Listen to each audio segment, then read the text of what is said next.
新鲜牛奶肉切块，冷水下锅，加入姜片、料酒焯水。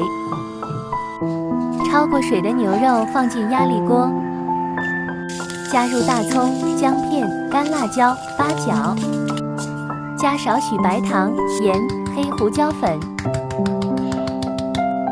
倒入酱油、老抽、料酒。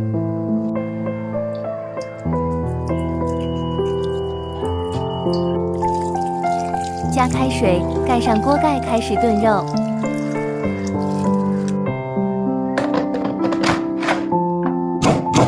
豆角、红辣椒切丝，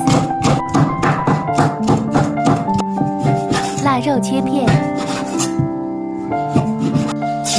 热油放入腊肉翻炒，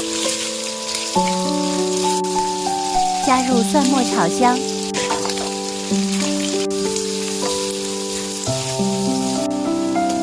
放入红辣椒丝、豆角丝，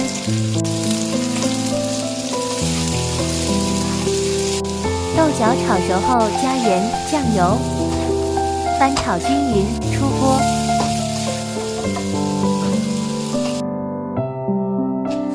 打开锅盖，盛出炖好的牛肉。